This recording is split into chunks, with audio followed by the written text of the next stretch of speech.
कन्हैया मीना की पत्नी राजस्थान पुलिस में कांस्टेबल के पद पर तैनात है। रोज सुबह वो अपने घर से निकलती है ड्यूटी के लिए, लेकिन इसका पति कन्हैया वीना अपनी पत्नी को जब फोन लगा रहा था तो फोन पर बातचीत नहीं हो पा रही थी। फोन लग ही नहीं रहा था और वो परेशान हो जाता है। इसके लिए अपने साले से बातचीत करता है और कहता है कि तुम्हारी दादी अनीता वीना से बातचीत हुई कि नहीं हुई, उसका फ़ोन ही नहीं लग रहा है। तभी उसका साला कहता है कि जीजा जी, आपको पता नहीं है कि बहुत बड़ा हादसा हो चुका है। हो सकता है कि दीदी की ड्यूटी पर वो वहाँ पर लग गई हो। जैसे कि कन्हैया वीना ने ये बात सुनी, उसने कहा कि चलो चल कर देखते हैं, क्योंकि वो जो घटना स्थल था यहाँ से ज़्यादा दूर नहीं है। अब इनके बाद जीजा और साले दोनों घटना स्थल पर पहुंच जाते हैं। जो भी पुलिस वाली महिला वहां पर दिखाई दे रही थी, हर पुलिस वाली महिला के पास जाते हैं और जाकर ये देखने की कोशिश कर रहे थे, पता करने की कोशिश कर रहे थे कि अनीता मीना का कहीं कोई पता चले जाए, खबर लग जाए। अब इस स्थिति में ना तो कोई खबर मिल रही थी और ना ही उसके फ़ोन नंबर मिल रहे थे। तभी एक पुलिस वाले की नज़र उन लोगों पर पड़ जाती है। पुलिस वाला पूछता है कि क्या बात है, तुमने किसकी तलाश कर रहे हो? तो बताता है कि उसकी जो पत्नी है अनीता मीना, जो राजस्थान पुलिस में तैनात है और वो मिल नहीं रही है। तब वो कहते हैं कि यहाँ पर एक हादसा हुआ था और इस हादसे में कई लोग घायल भी हो गए हैं। कुछ पुलिस वाले उन घायलों को पहुँचाने के लिए हॉस्पिटल गए हैं, आपको वहाँ जाना चाहिए। जैसे ही वो हॉस्पिटल पहुँचता है, हॉस्पिटल जाने के बाद वहाँ भी कई पुलिस वाले को तलाश करता है, लेकिन उसकी पत्नी वहाँ पर दिखाई नहीं देती है।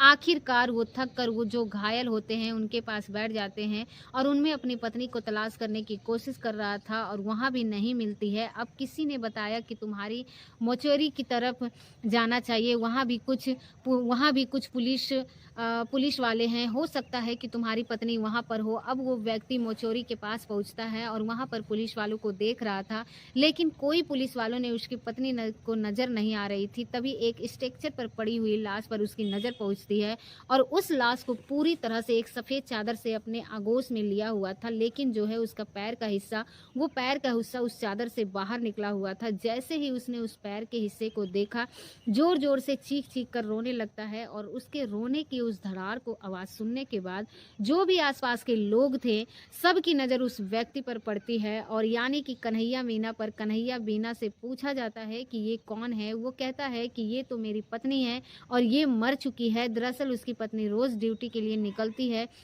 और वो भी हादसे का शिकार हो जाती है और उसने अपनी पत्नी के पैरों में पहने हुए बिछिया की वजह से पहचान लेते हैं और उनके पैरों में जो नाखूनों पर लगे हुए नेल पॉलिश थी, उसकी वजह से अपने पहचान लिया। सुबह वो खाना बनाकर घर से निकलती थी और अपने दोनों बच्चों के लिए, बेटा और बेटी के लिए, लेकिन वो हादसे का अकेले शिकार नहीं हुई थी, बल्कि 14 लोग इस हादसे में मर चुके थे और 30 लोग ऐसे थे वो ज़िंदगी और मौत की जंग लड़ रहे थे। इसमें सोशल मीडिया के माध्यम से लोगों के पास जब तक बात पहुंचती है तो पता चलता है कि जिंदा लोगों की लाश जल रही है और जिन लोगों को उसमें जिनका कोई कसूर नहीं था, बस इस हादसे में वो बेकसूर लोग भी मारे जाते हैं। लेकिन कसूर वाले लोगों को कभी आज तक पहुंच पाई है या नहीं पहुंच पाएगी, आज की इस कहानी के माध्यम से जानने की कोशिश, समझने की कोशिश करते हैं। तो सबसे पहले आप सभी को मेरी तरफ से नमस्कार और आप सभी को मेरा यूट्यूब चैनल में स्वागत है। ये जो सच्ची घटना है जो मैं आपको सुनाने जा रही हूँ, ये सच्ची घटना है राजस्थान जयपुर से लगभग 11 किलोमीटर दूर एक जगह लगती है जिसका नाम है भांकरोटा। भांकरोटा में बात कर रही हूँ 20 दिसंबर 2024 की सुबह 5:45 के जो टाइमिंग है वो सीसीटीवी कैमरे में कैद हो जाता है। दरअसल अजमेर की तरफ से भारतीय पेट्रोलियम एलपीजी का एक टैंकर भर कर जा रहा था जो जयपुर की तरफ उसे जाना था और अचानक ही उसे याद आता है कि भांकरोटा जो एक जगह लगती है वहाँ पर एक टर्न वो लेने की कोशिश कर रहा था और जैसे ही ये न्यूटन लेने की कोशिश कर रहा था, वही पास में डीबीएस है और डीबीएस से ठीक सामने के हादसा है।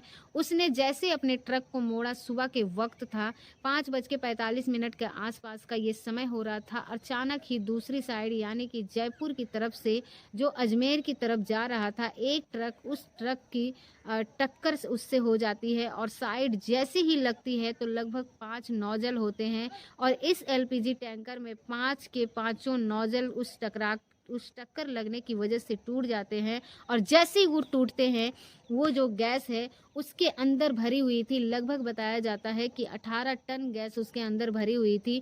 वो गैस एक साथ ही बाहर निकलने लगती है और जैसे ही गैस बाहर निकलती है, ये अगर गैस के हम कुछ गुना भाग करके लगाने की कोशिश करें कि कितने घरेलू सिलेंडरों में गैस भर सकती है, तो एक घरेलू सिलेंडर में लगभग 14 किलो 200 ग्राम के आसपास गैस आती है। 18 टन ये गैस होती है, तो इस हिसाब से लगभग 1267 घरेलू सिलेंडरों में ये गैस भरी जा सकती है, जो टैंकर से एकदम बाहर जा चुकी है।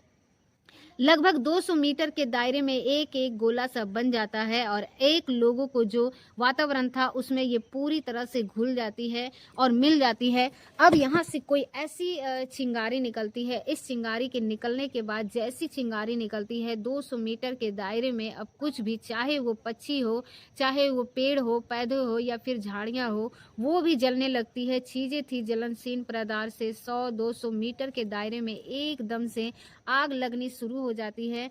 अब यहाँ पर जब ये घटना स्थल से लगभग कुछ ही दूरी पर एक व्यक्ति होता है, जो रहने वाला होता है बिहार का होता है, लेकिन यहाँ रहकर वो सब्जी बेचा करता था। शत्रुघ्न जिसका नाम है, शत्रुघ्न साह, जो सुबह सुबह रोज ही की तरह अपने घर से निकलता है अपने टेम्पू लेकर। उस टेम्पू में उसका मकसद होता है कि वो जो मोहन मंडी है वहाँ जाएगा, वहाँ से सब्जी लेगा और सब्जी लेकर चला आएगा। जैसे ये हादसा होता है, उस हादसे के 5 नोजल टूटते हैं और ये गैस जो है होती है वो एकदम वातावरण में घुलने लगती है। तब उसे कहीं ना कहीं इसी तरह का एहसास होता है, शत्रुघ्न शाह को ये हो सकता है कि कोई बड़ा हादसा हो जाए, इसीलिए वो इस घटना को स्थल से भाग जाना चाहिए और वो अपने टेम्पू को छोड़ता है। और शत्रुघ्न और छोड़ने के बाद जितनी तेजी से वो भाग सकता था उतनी तेजी से ये घटना स्थल से भागता है। और अभी वो मुश्किल से 500 मीटर की दूरी भी तय कर पाया था कि अभी तक उसको एक तरफ की दुर्गंध आ रही थी एलपीजी गैस की, लेकिन इसी बीच में पता चलता है कि एक आग के गोले भी वो चपेट में आ जाता है। हालांकि वो बच जाता है, उसका कुछ हिस्सा जरूर जल जाता है। और जहां पर ये हादसा हुआ था वहां पर वो टैंकर, जहां पर ट्रक आपस में भिड़े थे, वही डबल लेकर एक के पास खड़ी हुई है। और क्योंकि जो रफ्तार से वो धीरे हो जाती है, उसके बाद वो धीमी रफ्तार की वजह से, क्योंकि वहाँ पर जो है जैसे ही इसने टैंकर को न्यूटन किया, वो बाकी वाहन जो थोड़ा सा धीमे हो जाते हैं और आग जब लगती है तो गुब्बारा जो होता है आग का बिल्कुल गुब्बारे की शक्ल ले लेता है और उसने एक साथ वो फटता है और एक साथ बहुत तेजी के साथ धमाका होता है, जिसकी ऊंचाई लगभग 200 से 150 मीटर के आसपास लोगों के अंदाजा लगाया गया। और 200 मीटर के वैसे सर्किल के दायरे में वो फैल जाता है। और इसमें गाड़ी के अंदर डबल लेडर बस के अंदर बैठे हुए थे। आधुनिक बस होती है और आधुनिक बस होने की वजह से दोनों जो खिड़कियां होती है जिनमें लोग चढ़ाते हैं उतरते हैं, वो दोनों की दोनों अपने आप से लॉक हो जाती है। और जो मुसाफिर थे, लगभग उसकी संख्या बताई जाती है कि 34 के आसपास है, 34 मुसाफिर के उसके अंदर फंसे होते हैं। और वो कहीं ना कहीं मिलने निकले हुए थे और वो शायद बताया जाता है कि अजमेर की तरफ से आ रहे थे और उन्हें जयपुर की तरफ जाना था। आग लगती है और उस गाड़ी में आग लगनी शुरू हो जाती है। चीख की पुकार मच जाती है। लोगों को समझ ही नहीं आ रहा था कि आखिरकार करे तो क्या करे। लोगों ने ताकत लगाई और ताकत लगाने के बाद जब भी हो सकता था कि शीशे उस गाड़ी से उनको तोड़ने के बाद वहां से कुछ लोग निकल सकते थे, लेकिन कुछ लोग उस आग की चपेट में आ जाते हैं। और इसी बीच में एक कर्मचारी जो होता है, जो अपने एनबीसी एक कंपनी होती है उसमें काम करने के लिए जा रहा था, जिनका नाम राधे श्याम चौधरी होता है। राधे श्याम चौधरी भी उसी आग के गोले की चपेट में आ जाता है। और वो जो खड़ा हुआ था वहां से सिर्फ एक ही आवाज लगा रहा हुआ था, मुझे बचा लो, कोई मुझे गाड़ी से निकालो, हॉस्पिटल लेकर पहुंचाओ, मैं इसका किराया दे दूंगा। इस बात को बोल रहा था तो उसकी आवाज में एक रुदन थी, उसकी आवाज में एक अपील थी, उसकी आवाज में लग रहा था कि बात जो है काम करने के लिए अपने परिवार का भरण-पोषण कर रहा है, क्योंकि उसके जाने के बाद उसका परिवार कैसे जिएगा, कैसे नहीं जिएगा, ये उसने कुछ ही सेकंड में ये बातें महसूस कर ली थी। और इसी बीच में किसी की व्यक्ति ने उसको जो वीडियो था, वो वीडियो बना लेता है और दैनिक भास्कर में फ्रेंच पेज पर उस व्यक्ति का, जिसके सिर्फ़ तन पर कुछ बचा हुआ था, वो सिर्फ़ नेकर पहना हुआ था, इसी अंडरवियर के पास था। बाकी जो हिस्सा था वो उसने खुद निकाल के जलते हुए को फेंक दिया था और फिर वो जल चुके थे। कुल मिलाकर उसके जो लेके जाते हैं तो वो सिर्फ अगले 2 घंटे ही ज़िंदगी जी पाता है। उसके बाद उसकी भी मौत की खबर अब लोगों तक पहुंचती है और जो लोगों को यकीन नहीं हो रहा था कि आखिरकार ऐसे कैसे हो सकता है। यहाँ जब हादसा होता है तो इस हादसे की गूंज पूरे इलाके में फैल जाती है और इस इलाके में फैलने के बाद 200 मीटर पर एक एरिया में जितनी भी चीज़ों भी वो पूरी तरह से जल चुकी थी। लेकिन 1 किलोमीटर तरफ इस हादसे की जो वायु धमक थी वो सुनाई दे सकती थी और 1 किलोमीटर के दायरे में जो कि एक वाहन थे, दूसरा वाहन से तीसरा वाहन के आपस में लगे हुए थे। लगभग 40 ऐसे वाहन थे जो पूरी तरीके से जलकर राख हो चुके थे और कई वाहन तो ऐसे भी थे जो पूरी तरह से पिघलने जैसे स्थिति में कोई बाइक आ जाती है। कोई बाइक आ चुकी थी तो उसकी बाइक पूरी तरह से जल चुकी थी। कोई रिक्शा पर थे जो उसकी ई-रिक्शा जल चुका था और जैसे ही शत्रुघ्न जो था, जब शत्रुघ्न अपने उस ऑटो के पास से वापस लौट कर आता है तो उसका जो ऑटो था वो पूरी तरीक़े से तहस-नहस हो जाता है। और यदि जैसे एक मीडिया कर्मी ने उससे पूछा कि उसने कहा कि अगर मैं यहीं पर रोक लेता तो शायद वो गंभीर रूप से घायल होता, क्योंकि उसका जो उसके टेम्पो की हालत हुई थी वो हालत उसकी भी हो सकती थी। लेकिन वो इस हादसे में बच गया। उसका थोड़े से चेहरे पर उसका जल चुका था। इस हादसे में मरने से जो घायल थे, गंभीर रूप से घायल थे, उन्होंने तत्काल प्रभाव से हॉस्पिटल लेकर जा रहे थे। इसी बीच में कुछ लोग जल रहे थे और अपने कपड़े को फाड़ फेंक रहे थे, पक्षी को आसपास में उड़ा रहे थे और वो भी जल के नीचे गिर रहे थे। तो ऐसा मंजर जिन लोगों ने अपनी आंखों से देखा, उस मंजर को देखने के बाद लोग सहम रहे थे। और जहाँ तक इस धमाके की गूंज सुनाई दी, अभी सूरज या हल्का दिन निकलता है, शुरू होता है और 1-2 घंटे बाद जब बीतने के बाद पता चलता है कि 5 लोग मर गए हैं और उसके बाद पता चलता है कि 2 संख्या और बढ़ गई है। धीरे-धीरे करके जैसे वक्त आगे बढ़ रही थी, वैसे मरने वालों की संख्या बढ़ती जा रही थी। बताया जाता है कि लोगों में मरने वालों की संख्या लगभग 14 के आसपास हो चुकी थी और इसमें 30 लोग ऐसे थे जो घायल हो चुके थे और 30 में 20 लोग ऐसे थे जो 80% के आसपास जल चुके थे। और इन 80% में लोग जले हुए थे। 20 लोगों में उनमें 7 लोग ऐसे थे जिन्होंने जिंदगी और मौत की आईसीयू में जंग लड़ रहे थे और तब तक वो अपने जिएंगे जब तक कि क्योंकि बताया गया कि 60% जलने के बाद भी शायद इंसान पूरी ज़िंदगी जी पाएगा, वो चल पाएगा, वो काम कर पाएगा। और सुबह का वक्त था। एक व्यक्ति को जो कि गढ़वाल के वाला, जिनका नाम शेरा होता है। शेरा की आदत है कि रोज़ के रोज़ सुबह वो उठता है और उठने के बाद वो गुड मॉर्निंग वॉक के लिए निकलता है और यहाँ पर वो अपनी आंखों से दृश्य देखा, लोग जल रहे हैं, चीख रहे हैं, चिल्ला रहे हैं और उन्हें हॉस्पिटल ले जाने के लिए जो पुलिस है मौके पर पहुँचती है वो पर्याप्त मात्रा में नहीं थी। जो गुड़िया आसपास थी वो जल चुकी थी। ऐसी स्थिति में जिस इन्हें लेके कैसे जाएं, तभी शेरा ने दिमाग में एक आइडिया आता है। तुरंत ही वो अपने भतीजों को फ़ोन करता है और फ़ोन करने के बाद कहता है कि जितनी जल्दी हो सके 3 गाड़ी घर से गाड़ी खरीद कर लो।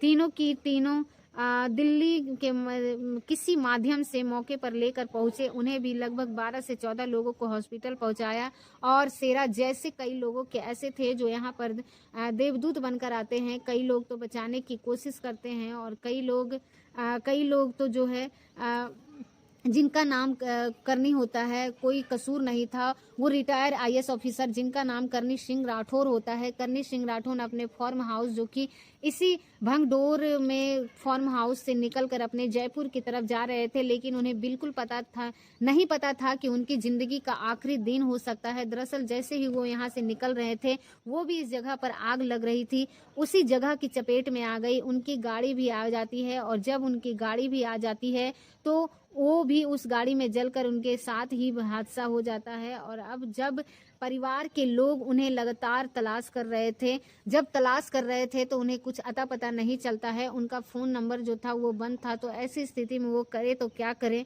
और अपने कहते हैं कि उसके जो पिता हैं वो दिख नहीं रहे हैं, यानी कि करनी सिंह राठौर, उनका पता नहीं चल रहा है। और ऐसी स्थिति में पुलिस ने उसको जो लोकेशन निकलवाई थी, लोकेशन निकलवाने के बाद पता चलता है कि उनकी लोकेशन भांगों के पास ही होता है। अब भांग टाड़ के पास उनकी लोकेशन पाई जाती है और गाड़ी भी उसकी कहीं वहीं मिल जाती है, और डीएनए रिपोर्ट से पता चलता है कि उसकी मौत हो चुकी है।